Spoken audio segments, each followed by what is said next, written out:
And then, you know that mold is at an all-time high today, which is the I one did thing not. I am allergic to. Yeah, Okay.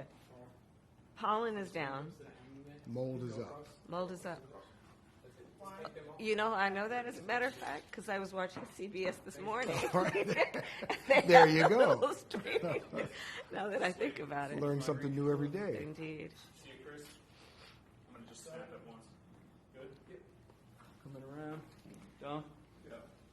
Got it on both? Okay, so we need to clear the background. Good, Don? Yes.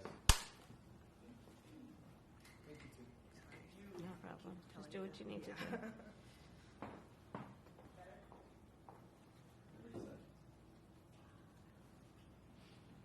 Rome, perfectly happy? Everybody happy? Good? I'm good. All right.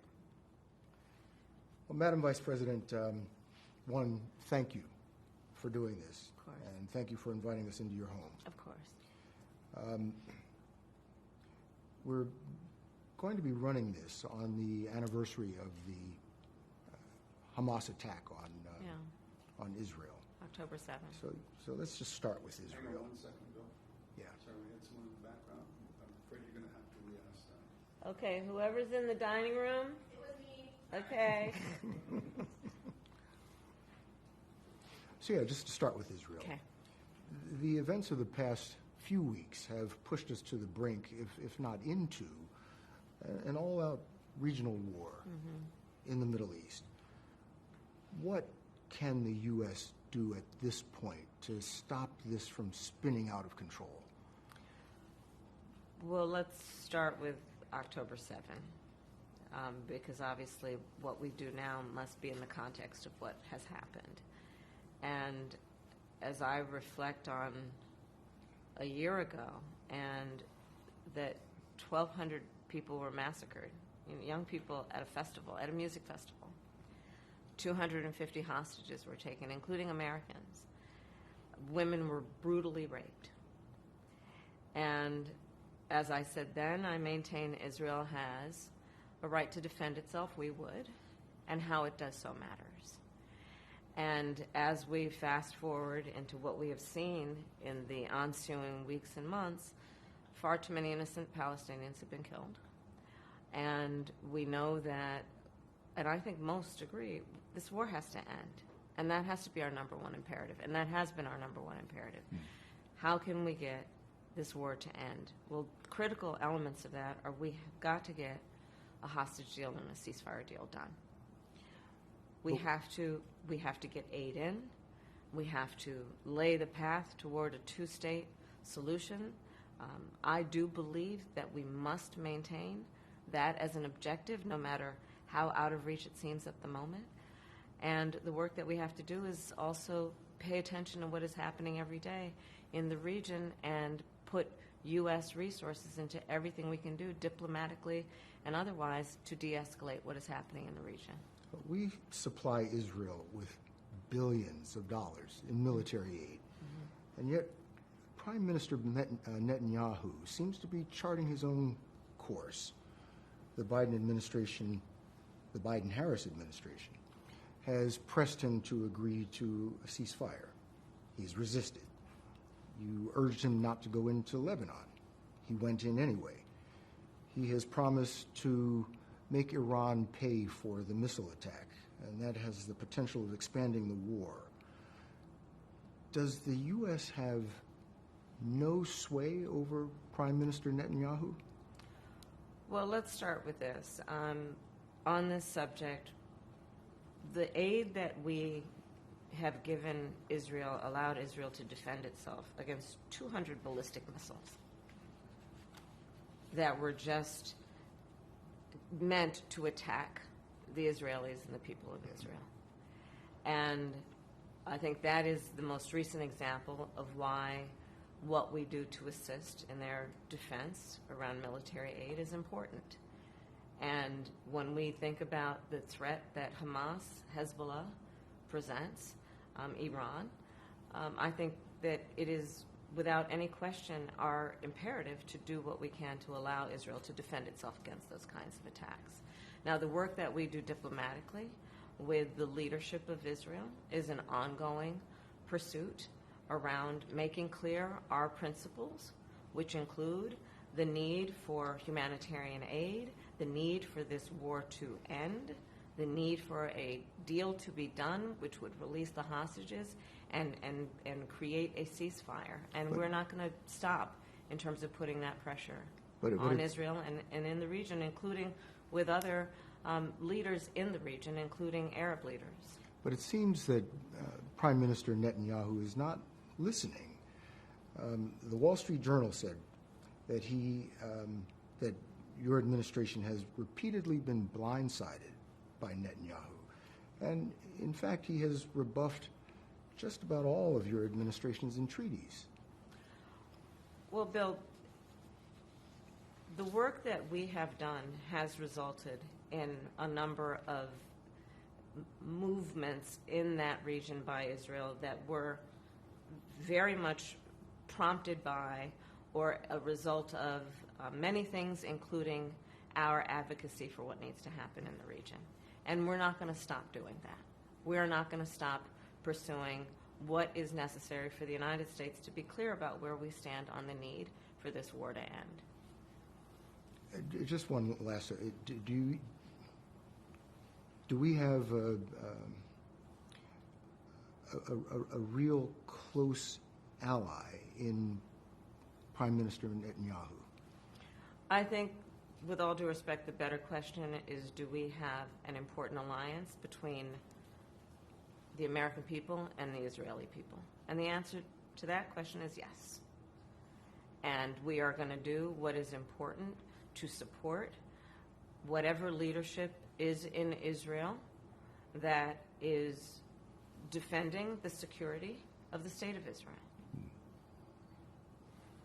Let's shift gears here. Most basic of questions. Why do you want to be President of the United States? There are many reasons, but probably first and foremost, I truly believe in the promise of America. I do. And I love the American people. You know, we are a people who have ambition and aspirations and dreams and optimism and hope. If you look at the character of who we are and how we have achieved the strength that we have achieved, I believe in large part it is because of our character and our belief in the promise of America. And I'm running for president because I want to do everything that is possible to create an opportunity for people to achieve those goals, those ambitions, and those dreams. And that is why you will hear me talk about my plan for an opportunity economy, to invest in what we can do, not only to bring the cost of living and prices down for folks, because even though we've achieved a lot of success, prices are still too high. You know it, I know it. But what we can do to invest in the innovation that is happening in startups and our small businesses, what we can do to invest in the industries of the future, what we can do to maintain America's strength in the global context. But that's why you want to run. That's why you want to be president. That's why I'm running. That and some other reasons. But you're asking the American people to make you the most powerful person on the planet. Why do you deserve the American people's votes?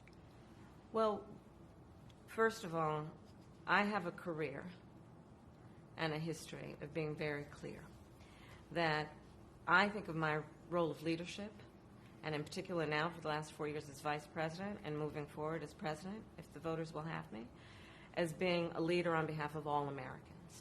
As you know, I spent the majority of my career as a prosecutor. And I'm going to tell you, I never asked a victim of crime, a witness, whether they were a Democrat, are you Republican, are you an independent. The only thing I ever asked folks is, are you okay? And I believe that America deserves a leader who works on behalf of all Americans and understands the importance of knowing that the vast majority of us have so much more in common than what separates us. And my career and my work has always been about being grounded in common sense approaches to getting things done. And when it comes to what we need to do as it relates to national security, we just had that conversation.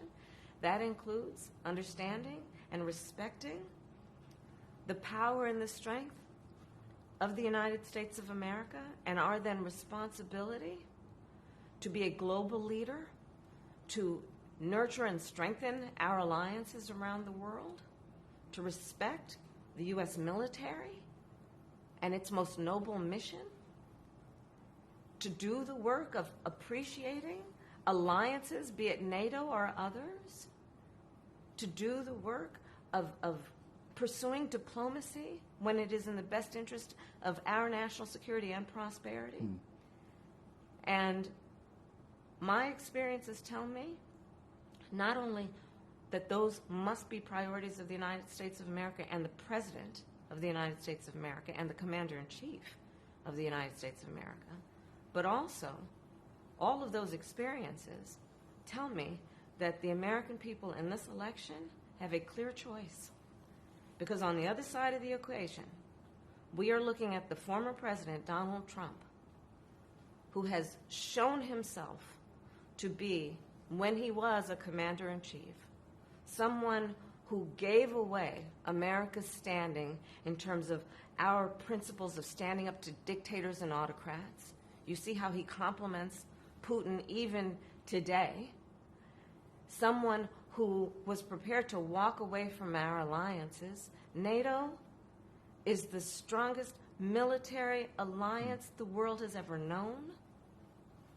We have seen someone in Donald Trump who openly criticizes the United States military, men and women, who are prepared to, at great sacrifice, serve our country and defend the principles upon which we were founded. He calls them suckers and losers.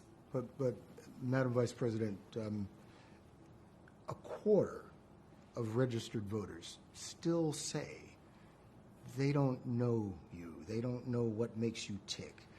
And why do you think that is? I mean, you have been vice president for almost 4 years. You've been on the national scene for longer. What's the disconnect? It's an election, Bill. And I take it seriously that I have to earn everyone's vote. And that's why I'm traveling our country. I've seen you in a few states in the last couple of days. I am talking with folks where they live. I am listening to folks and working to earn the vote of every American. This is an election for President of the United States. No one should be able to take for granted that they can just declare themselves a candidate and automatically receive support. You have to earn it. And that's what I intend to do. Let me tell you what your critics and the columnists say. Okay. They say that the reason so many voters don't know you is that you have changed your position on so many things. You were against fracking, now you're for it. You supported looser immigration policies, now you're tightening them up.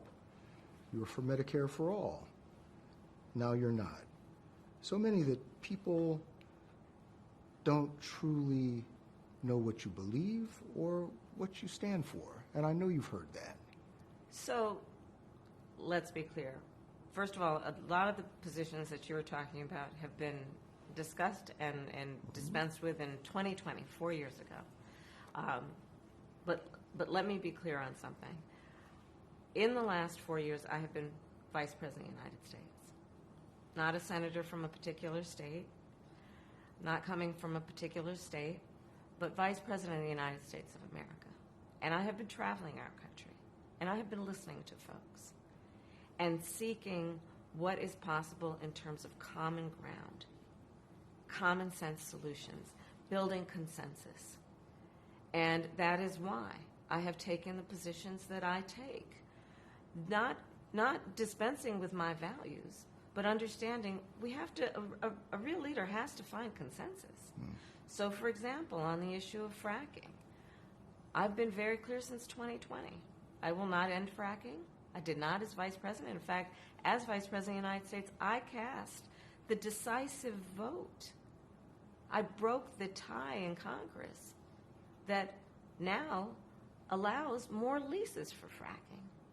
On the issue of health care in America, my value has always been that access to health care should be a right and not just a privilege of those who can afford it, which is why I cast the tie-breaking vote in the United States Congress that has now allowed us to cap the cost of insulin for seniors at $35 a month. The work that I have been a part of and helped lead about capping the cost of prescription medication for our seniors at $2,000 a year, all born out of my belief that we need to bring the price of medication down because it has been too expensive for too many people to the point that they couldn't even afford to fill their prescription. That's why I've been a huge advocate for what we have accomplished finally to allow Medicare to negotiate drug prices on behalf of the American people. You have said that your values haven't changed, but your positions have. And I think people want to know, is this evolution or, as your critics say, opportunism? I think that we should understand the importance of a leader building consensus. I believe in building consensus. And I believe in finding a way that the American people, and we are a diverse people, geographically, regionally, based on whether it be urban, rural, agricultural, we are a diverse people in terms of where we are in our backgrounds. And what the American people do want is that we have leaders who can build consensus, where we can figure out compromise and understand it's not a bad thing, as long as you don't compromise your values, to find common sense solutions. And that has been my approach. Let's move on to the economy. As you were saying, well, first of all, the economy and inflation, those are the primary concerns of the American voters this election year. You just got some blockbuster jobs report, a blockbuster job report the other day. And there are lots of signs that the American economy is doing very well. Better than most countries, I think. But the American people don't seem to be feeling it. Groceries are 25% higher than when you took office. And people are blaming you and Joe Biden for that. Are they wrong? So you are correct that under our leadership, the United States of America has recovered and is stronger than any other so-called developed nation in the world, in particular after the crisis that was the pandemic. And understand, we came into office facing a disaster in large part because of the mismanagement of the former president, Donald Trump, where the economy was in a slump. People were dying by the hundreds. It was a real crisis. But because of our approach and our work, we now have historic low unemployment in America among all groups of people. We now have an economy that is thriving by all macroeconomic measures. We have recovered in a way that we have created almost 800,000 new manufacturing jobs. We have created over 16 million new jobs as a whole. And, to your point, prices are still too high. And I know that, and we need to deal with it, which is why part of my plan, you mentioned groceries. Part of my plan is what we must do to bring down the price of groceries. I'm taking on an issue I've taken on before as Attorney General, the issue of price gouging, which is not all, but some corporations and businesses that take advantage of a crisis and jack prices up, making the cost of groceries and other everyday essentials too expensive for the American people. I'm taking on the issue of housing. It's a big issue in our country. It's too expensive. There were generations before us that believed they could achieve the American dream, which included home ownership. Now I travel our country. I talk to young people every day. And they are so concerned they'll never be able to afford to buy a home or even start a family because of the cost of housing. So part of my plan is to put the resources into partnering with builders and developers to create incentives for them to build 3 million new homes by the end of my first term, and my plan includes giving first-time home buyers a $25,000 down payment assistance so they can just get their foot in the door. Well, let's talk about that. You want to expand the child tax credit. Yes, I do. You want to give tax breaks to first-time home buyers. Yes, And people starting small businesses. correct. But it is estimated by the Nonpartisan Committee for Responsible Federal Budget that your economic plan would add $3 trillion to the federal deficit over the next decade. How are you going to pay for that? Okay, so the other economists that have reviewed my plan versus my opponent, because this is an election and there are two choices. Everyone from Goldman Sachs to Moody's to 16 Nobel laureates. So on the first point, comparing my economic plan to Donald Trump's economic plan, they have reviewed it and determined that my economic plan would strengthen America's economy, his would weaken it. 16 Nobel laureates, Moody's, others, have determined after reviewing what Donald Trump is proposing that he would induce inflation, increase inflation, and bring about a recession by the middle of next year. But My plan, Bill, if you don't mind, my plan is about saying that when you invest in small businesses, you invest in the middle class, and you strengthen America's economy. Small businesses are part of the backbone of America's economy. But pardon me, Madam Vice President, the question was, how are you going to pay for it? Well, one of the things is I'm going to make sure that the richest among us who can afford it pay their fair share in taxes. Listen, again, my opponent, when he was president, issued a tax cut for people like himself, billionaires and the biggest corporations. My perspective is everybody needs to pay their fair share. It is not right that teachers and nurses and firefighters are paying a higher tax rate than billionaires and the biggest corporations. And I plan on making that fair. But we're dealing with the real world here. But the real world includes... How are you going to get this through Congress? You know, when you talk quietly with a lot of folks in Congress, they know exactly what I'm talking about because their constituents know exactly what I'm talking about. Their constituents are those firefighters and teachers and nurses. Their constituents are middle-class, hardworking folk who know that it is not right that hardworking people are paying a higher tax rate than the richest people who can afford to pay their fair share. So that's how we deal with it. But understand also that this is, yes, it is about how we pay for what we're doing, but understand it doesn't end there. My plan is actually about strengthening America's economy, not just netting zero. My plan is about doing what we can do for small businesses and startups. Right now, the tax deduction, Bill, for a startup, $5,000. In 2024, nary a person going to be able to start a small business with $5,000. So I'm going to extend it to $50,000. My plan is about what we need to do to, yes, expand the child tax credit, because for young families, for the first year of their child's life, $6,000 allows them to buy a crib, a car seat, and just be able to not just get by, but get ahead for that most critical stage of their child's development. We all benefit from that. We all benefit from that. I understand, but that sounds great. It does. It all sounds good. But the reality is these tax cuts have been in place for years. They're about to expire. Yes, and Congress has shown no inclination to move in your direction. I disagree with you.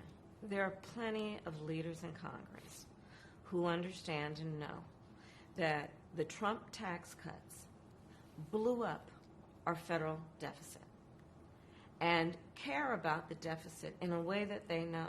We must address it by making sure that our tax policy reflects fairness and, again, understand none of us, and certainly I cannot afford to be myopic in terms of how I think about strengthening America's economy.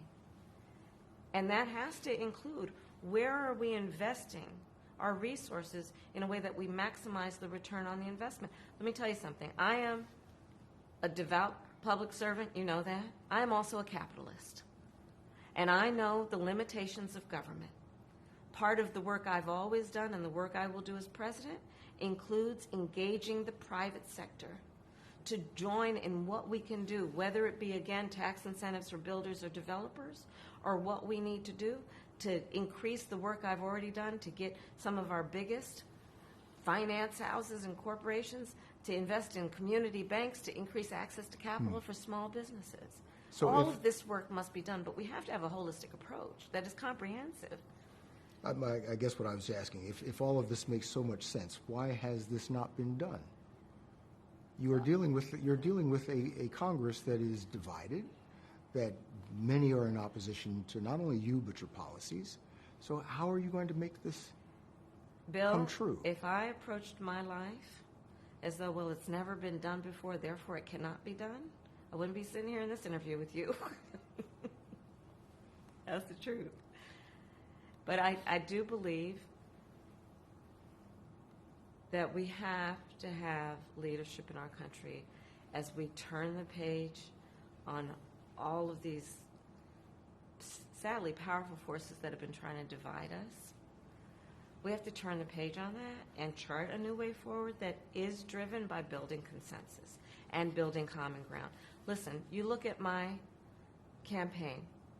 I am supported by over 200 former members of Mitt Romney, John McCain, both President Bush, and even former President Trump's teams.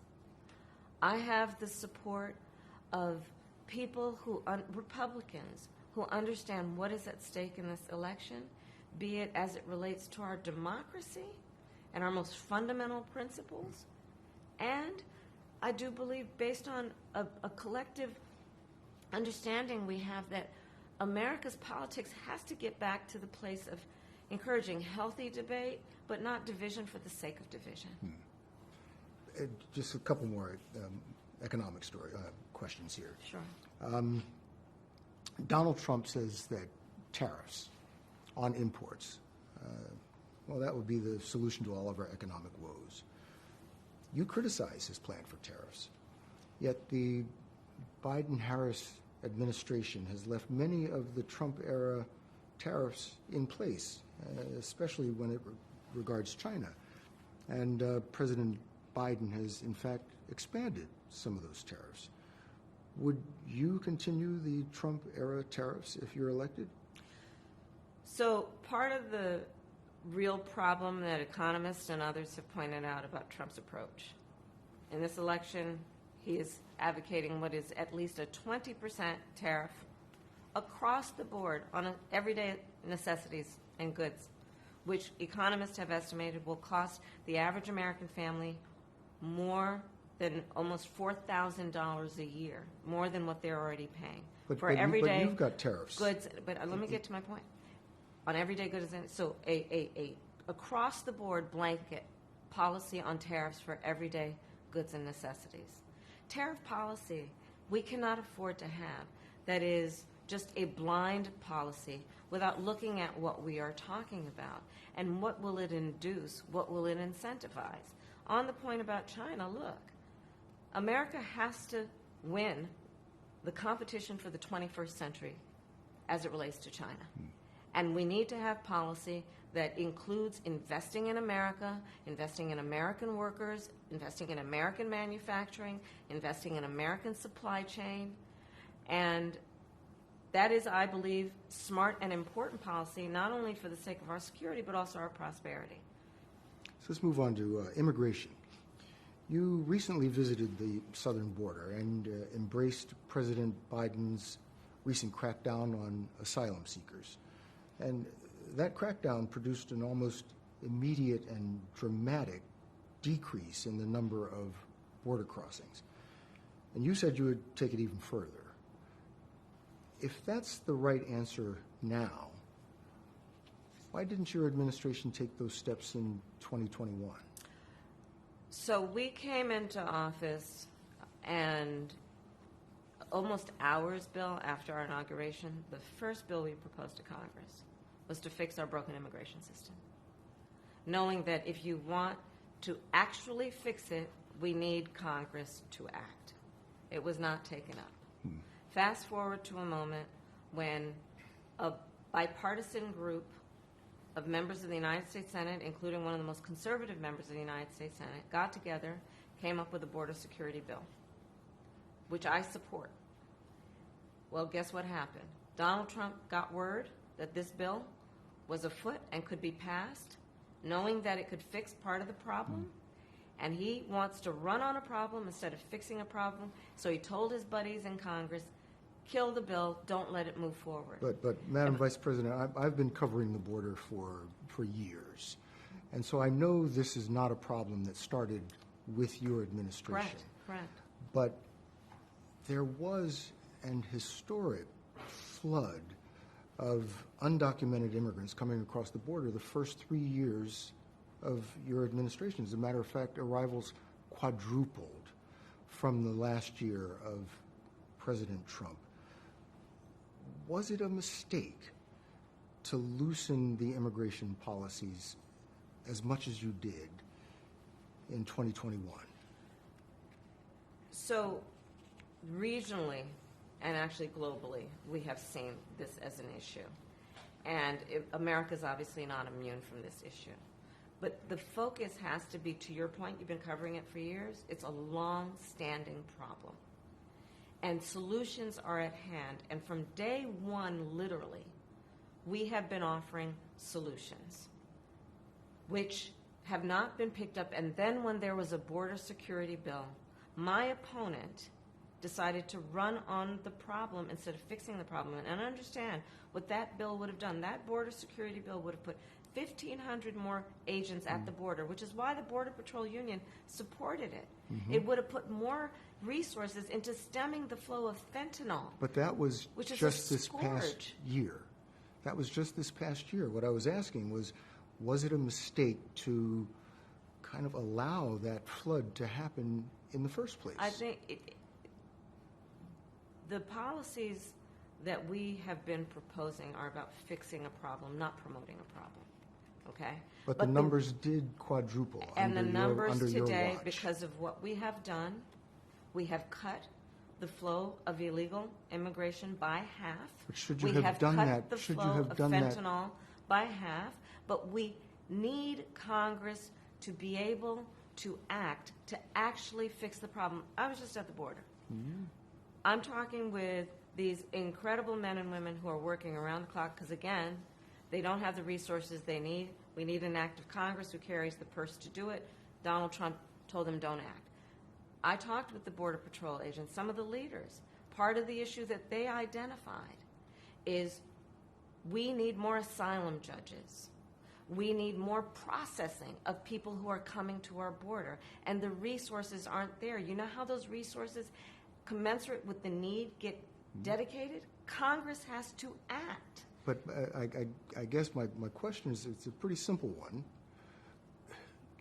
If this is the right answer now, what you tried to do with the bipartisan bill, And what we tried to do spring. on day one, Bill, and what we tried to do on day one, when we came in, first order of business before we did the Inflation Reduction Act, before we did, successfully, by the way, without one Republican vote, before we did the bipartisan infrastructure bill, before we passed the first meaningful piece of legislation to deal with gun violence in America in 30 years, the first thing we did was to offer a comprehensive solution to create a pathway for citizenship and for people to earn it, and to deal with what we need to do to put more resources to ensure that we are able to heighten our level of security at the border. So we do need to move on because our time is short, but I'm trying to understand how it is that with this emphasis on the border, the numbers of crossings quadrupled under the first 3 years of the Biden-Harris administration. How did that happen? There are a variety of factors that relate to what we have seen globally and what we are not immune from at our own border in terms of what we have seen in terms of surge of immigration and irregular migration.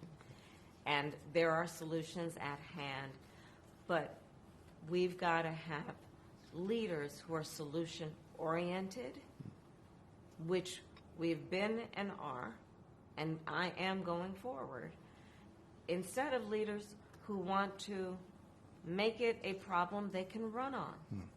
It's talking about that person you're mentioning right now. You have accused Donald Trump of using racist tropes when it comes to Haitian immigrants in Springfield, Ohio, when it comes to birtherism, when it comes to Charlottesville. In fact, you have called him a racist and divisive. Yet Donald Trump has the support of millions and millions of Americans. How do you explain that? So let's just break down what you just talked about and talk about it in the context of the words that Donald Trump has spoken and the actions he has taken, and whether that is reflective of who we are as Americans, knowing we have so much more in common than what separates us. We have a former president who wants to be president again, who has a bouquet of microphones in front of him, who has said the most vile lies about a group of legal immigrants in Springfield, Ohio. And if I may, Bill, let me just say something. You know, from the time I was a prosecutor to Attorney General to now Vice President, I learned very early in my career, when the voters bestow on you the authority to have these positions, you must be very thoughtful about how you use that microphone in front of you. And, you know, when I was Attorney General, the words I spoke could move markets. So the idea that the former president, who again is running to be president, would use that microphone in a way that is about vilifying and demeaning a whole population of people. You know what has happened because of that? One day when this happened was a school day, picture day for an elementary school. Picture day. You know what picture day is for our children? They get excited the night before. You put out the clothes they're going to wear. They go to school making sure their faces are clean and their hair is done. And they go to school for picture day. And you know what happened to these children? They had to evacuate that day because of the fear of the threats that were being issued in Springfield because of the words of Donald Trump. So I say that I'm glad you are pointing these comments out that he has made that have resulted in a response by most reasonable people to say it's just wrong. It's just wrong. So you have said you want to be the president of all the people. Yes. With so many people supporting Donald Trump, the man you've called a racist, how do you bridge that seemingly unbridgeable gap? I believe that the people of America want a leader who's not trying to divide us and demean. I believe that the American people recognize that the true measure of the strength of a leader is not based on who you beat down, it's based on who you lift up. And I have traveled around our country, and I've met with people of every background and walk of life, including people who have supported Donald Trump in the past, who say to me they're ready to turn the page, they're exhausted with what he has been doing and that approach, and they want to chart a new way forward for our country. So, was democracy best served by President Biden stepping down and basically handing you a nomination? You didn't have to go through a primary process. You didn't have to fight off other contenders. That's not really the way our system was intended to work. So President Biden made a decision that I think history is going to show is rare among leaders, which was to put country before self. Excuse me. And I am proud to have earned the support of the vast majority of delegates and to have been elected the Democratic nominee to be Vice President of the United States. I am honored to have received the support and endorsement of over 200 Republicans who served in the last 3 Republican presidential administrations. I am proud to have earned the support of leaders of our national security community. I am proud to have received the endorsement of leaders around this country from every background and walk of life to fight in this election over the next month for our democracy and the principles upon which it stands. What is at stake in this election? You mentioned our democracy, is whether we are a nation that abides by and respects the rule of law, and that we have a president who is the champion of following and respecting and upholding rule of law. But I would not think that someone who has been convicted of 34 felonies, who tried to overturn the free and fair election, which was the will of the people on January 6th. Not someone who has said he would be a dictator on day one. Not someone who has said, and these are his words, he would terminate the Constitution of the United States of America. But I think this truncated process is why people think or say they don't really know who you are. Well, Bill, there's no question. Look, I've been in this race for 70 days, and there is work to be done. It is, without any question, a short period of time. There's no question about that, which is why I'm traveling around our country. As I said earlier, I mean, you've seen me. I'm from one state to the next to the next. I don't know how many states I've been in this last week alone. Literally, I've lost count. So it is my responsibility to earn the vote, and I'm going to work to do that. 3/4 of the American voters, or likely voters, say that they are concerned about the possibility of election-related violence. And with 2 assassination attempts against former President Trump, the country seems near a boiling point. What can you do? What should you do to lower the temperature? Well, first, let's start with those attempts, assassination attempts on the former president. I was deeply disturbed, shocked, and shaken, frankly, when they happened. I called the former president to check on him. But it is really important that all of us speak loudly, regardless of who we're voting for, to say our differences have to be settled at the ballot box and not through violence. We cannot lose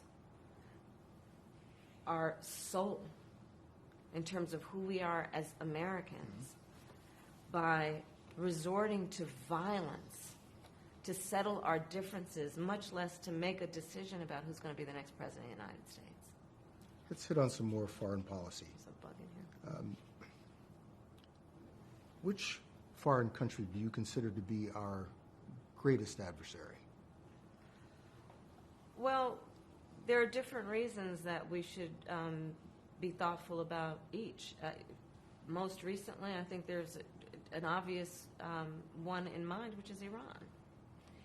And look, I mean, Iran has American blood on their hands, okay? And what we saw in terms of just this attack on Israel, 200 ballistic missiles, what we need to do to ensure that Iran never achieves the ability to be a nuclear power, that is one of my highest priorities. So if you And have that must proof be. that Iran is building a nuclear weapon, would you take military action? I'm not going to talk about hypotheticals at this moment. What about China? China is strongly asserting its dominance, its control of the South China Sea, especially around the Philippines. What is the U.S. responsibility for keeping China from simply taking over the South China Sea?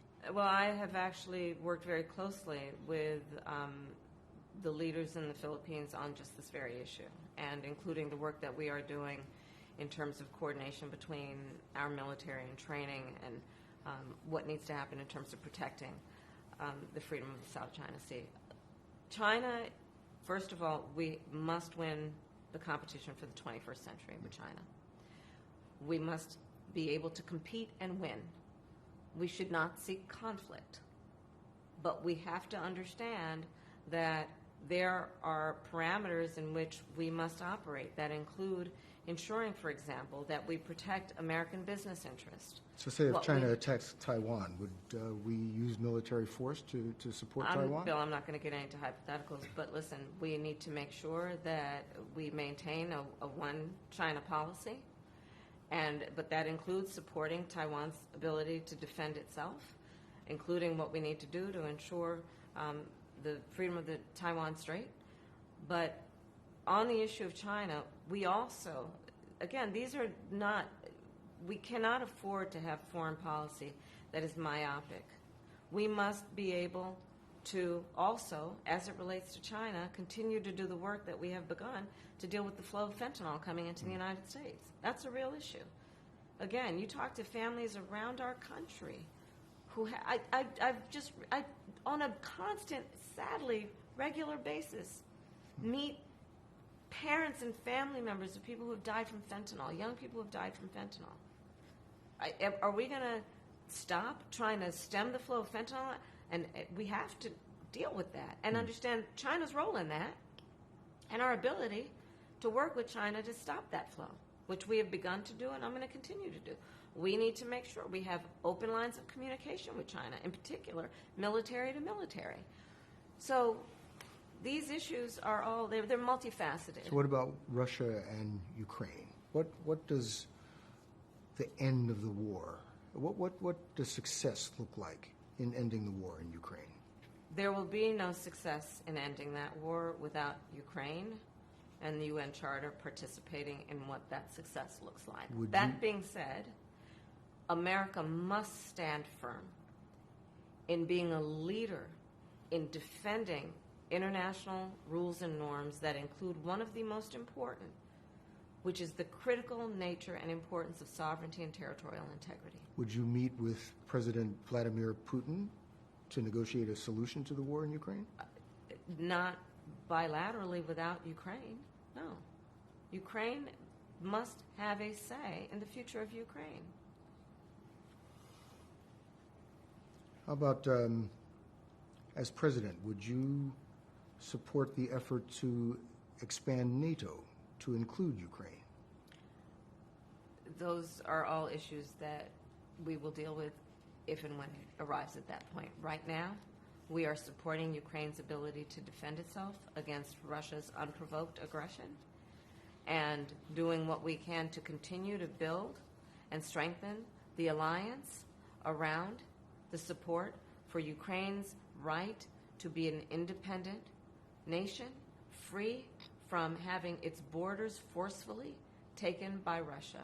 And we are going to continue to work closely with our NATO allies to continue to reinforce America's alliance in the context of NATO.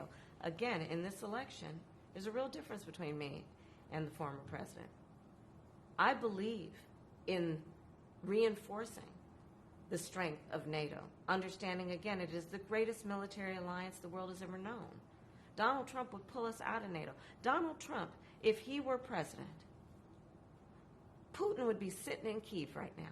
Let's be clear about that. He talks about, he can end it on day one. You know what that is? It's about surrender. Achieving peace and an end to this war is not synonymous with surrender.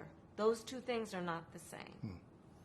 It's a hard left turn here, but you recently surprised people when you said that you are a gun owner And then if someone came into your That was house, not the first time I've They would get talked shot. about it. That's not the first time I've talked about it, but it's, I mean, I don't talk about it a lot, but so what kind of gun do you own, and when and why did you get it?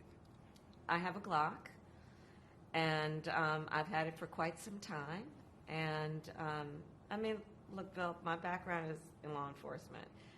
And so there you go. Have you ever fired it? Yes. Of course I have. At a shooting range. Yes, of course I have. And to just give you more detail, and I store it in a locked box. And it is safely stored, and as any responsible gun owner does. I'm getting the countdown here, but one last thing. You are sitting here with us. The Trump campaign canceled an interview that they had agreed to participate in this broadcast. What do you make of that? Listen, I think that, I think that your viewers have options in terms of how they're going to hear from him.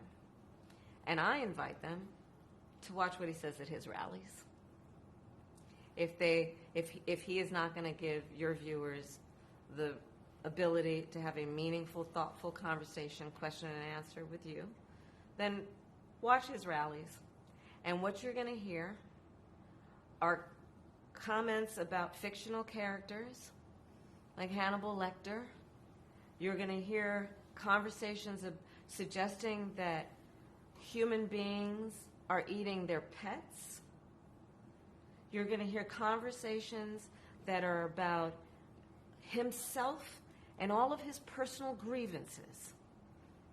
Words that are intended to divide our country is what you will hear. And what you will not hear is anything about you, the listener. You will not hear a plan about how he's going to make your life better. You will not hear a plan about how he's going to strengthen the middle class. You will not hear about how he is going to strengthen small businesses. You will not hear about how he's going to try to bring the country together, find common ground. And Bill, that is why I believe in my soul and heart the American people are ready to turn the page. You have said that the country is exhausted Yes. with the rhetoric and the finger pointing. How about you? Are you exhausted? I'll be exhausted on November 6th. Not now. Not now. Too much to do. Too much to do. Madam Vice President, thank you very much. Thank you. Thank you, Bill. Good to be with you. Well, can we just get just a little bit of a question, please, so I can get it over the shoulder shot? Yeah. One second. Just a second. Okay, thank you. You need me talking? Yes, sir. Well, we were talking about how you're going to pay for it, and I mean, I truly do mean it. Your plans are logical, make logical sense. Mm-hmm. The way Washington works is not logical.